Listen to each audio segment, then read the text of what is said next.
और आगे इस कड़ी धूप में चलने का साहस बनता है। इस पदयात्रा का मुख्य उद्देश्य है देश बचाना, अपने देश को विकसित करना, लोकतंत्र को बचाना, संविधान को बचाना है। और इसके नायक श्री अभिषेक यादव जी को बहुत बहुत धन्यवाद, जिन्होंने हम नौजवानों को एक नई दिशा, एक नई ऊर्जा देने का काम किया है। श्री अखिलेश यादव राष्ट्रीय समाजवादी पार्टी का बहुत आभार, जिन्होंने अभिषेक भैया के नेतृत्व में हम सभी को ये 100 दिन का पदयात्रा देने का काम किया है। प्रथम चरण है। नौजवानों, इसी प्रकार से आप लोग हौसला बनाए रखना, ये कड़ी टूटने ना पाए, चाहे जितनी धूप हो, चाहे जितनी बरसात हो, हम लोग लगातार कदम से कदम मिलाकर अभिषेक भैया के साथ समाजवादी पदयात्रा को पूरा करने का काम करेंगे। आप सबको पता है, जब से भारतीय जनता पार्टी की सरकार बनी है, नौजवानों, गरीबों, मजलूमों, मुसलमानों को लगातार उत्पीड़न हो रहा है। आप सबको पता है, इन लोगों ने गरीबों को अनाज देकर, राशन देकर बहकाने का काम किया है।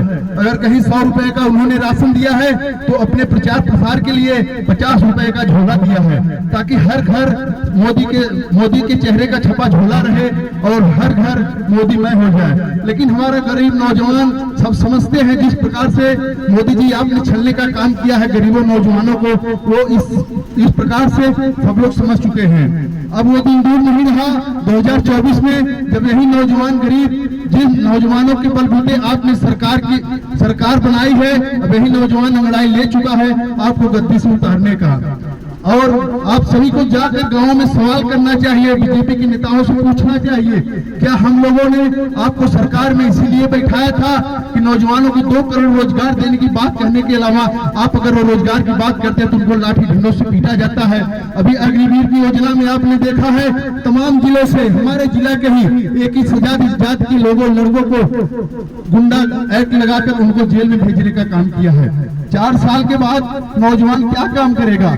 इन्हीं बीजेपी के नेताओं का कहना है कि 4 साल के बाद अगर वो फ्री होते हैं, आते हैं, तो हम अपने पार्टी कार्यालय पे उनको दरबान के रूप में रखेंगे। क्या हमारे देश का भविष्य इतना खतरे में हो गया है? पूरे विश्व में जितने नौजवान हमारे देश में हैं, किसी भी देश में नहीं है। हमारे नौजवान साथी जिधर चाहते हैं, जैसा चाहते हैं, उनकी सरकार बना देते हैं।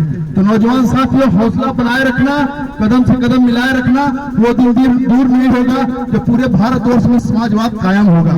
माननीय मुलायम सिंह यादव की जो सोच थी, उसको हम लोग कायम करने के लिए, चाहे हम लोग को जितना रात एक करना हो, हम लोग करेंगे। आदरणीय अभिषेक यादव, अखिलेश यादव जी के नेतृत्व में आप सबको वो दिन याद रखना चाहिए जब अखिलेश यादव जी ने अपने सरकार में 18 लाख लैपटॉप बांटा था और यही बीजेपी के लोगों ने उसको माननीय योगी जी ने झुंझुना कहने का काम किया था।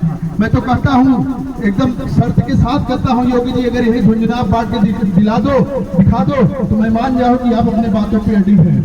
और अखिलेश यादव जी ने जो गाँव गरीब के बहुत कच्चे मकानों में रहने वाले, जो कभी कंप्यूटर और लैपटॉप का सपना देखा करते थे, उन्होंने उनके हाथों में लैपटॉप देकर उनके सपनों को साकार किया है। हमारे अखिलेश यादव जी नौजवान गरीबों की पीड़ा को समझते हैं। और रही बात मोदी जी की, मोदी जी आपको तो पूरा देश देख रहा है, देश बेचते हुए, चाय बेचते हुए आपको किसी ने नहीं देखा है, लेकिन आज पूरा देश नहीं, विश्व देख रहा है। आप भारत के एक एक धरोहर को बेचते जा रहे हैं। क्या चाहते हैं, आपकी क्या मंशा है, आज आप बता ही दीजिए। बताते भी नहीं, हमारे एक एक धरोहर को बेचते जा रहे हैं, जो हमारे पूर्ववर्ती सरकारों ने बनाने का काम किया, चाहे विश्वविद्यालय हो, चाहे मेडिकल हो, चाहे रेल हो, चाहे भेल हो, आप सब प्राइवेटीकरण करते चले जाएंगे। हमारे नौजवान किस आधार पे अपने रोजगार हक की लड़ाई लड़ेंगे? आज देखिए, अगर प्राइवेटीकरण हो जाएगा, उस प्राइवेट कंपनियों में उच्च स्थानों पे कौन रहेगा? आपको इन सब बातों को समझना चाहिए। अच्छी पोस्ट पे कौन रहेगा? आप सबको इन सब बातों को समझना चाहिए। अगर हर जगह प्राइवेट हो जाएगा, हमारी आपकी क्या दशा होगी? इन बातों को आप सबको समझना होगा।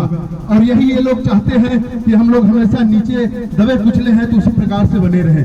लेकिन जब तक समाजवादी पार्टी के ऐसे वीर सपूत कार्यकर्ता नेता है, मोदी जी आपकी मंशा कभी पूरी नहीं हो सकती। ये बात आप हमेशा याद रखना। जब देश में जुल्म आया है, समाजवादियों ने ने हमेशा लड़ने का काम किया है, एक नई ऊर्जा देने का काम किया है। भारतीय जनता पार्टी के लोग अच्छे से जानते हैं कि भारतीय जनता पार्टी के लिए लोग नेता हो, चाहे मोदी चाहे योगी, वो अच्छे से जानते हैं चाहे जितनी भी पार्टियां हो, जितनी मजबूत कार्यकर्ता हमारे समाजवादी पार्टी में है वो किसी पार्टी में नहीं है। जितनी चाहे लाठी खानी हो, चाहे धूप में चलना हो, चाहे जितनी बर्बरता किया जा रहा हो, हमारे समाजवादी पार्टी के कार्यकर्ता झेलने का काम करते हैं। आप लोगों ने देखा है, आप लोग जानते हैं, एक घर बनाने में आदमी कितनी सालों कितनी वर्षों की मेहनत की कमाई लगा देता है, लेकिन ये झूठा मुख्यमंत्री किस प्रकार से बर्बरता से उस घर को गिरा देता है, उनकी सपनों की इमारत को गिरा देता है। इस दुख तकलीफ को कौन समझेगा? माननीय अखिलेश यादव जी समझते हैं इस बात को। अगर ये योगी जी समझते, घर परिवार वाले रहते, कहा गया है जिसका घर परिवार होते, बाल बच्चे होते हैं, वही बाल बच्चों वालों की समस्या तकलीफ को समझ सकता है। जिसके ना भाई बहन हो, ना बाल बच्चे हो, वो बाल बच्चों वालों की समस्या क्या समझेगा? परिवारवाद की बात करते हैं। बीजेपी में आप लोग देख लीजिए, जितने भी सांसद विधायक हैं, सबके बच्चे कहीं न कहीं अर्जेश राजनीति में, और हमारे समाजवादी पार्टी को परिवारवाद कहते हैं। अगर यही स्मृति ईरानी, यही बीजेपी के नेता 1 रुपए 2 पैसा 10 पैसा बढ़ जाता था, महंगाई के नाम पे ये लोग सड़क पे नंगा नाच करते थे। गैस सिलेंडर, प्याज हुआ, बैलगाड़ी हुआ, लेकर सड़कों पर बैठा करते थे। आज देख लीजिए किस प्रकार से महंगाई है।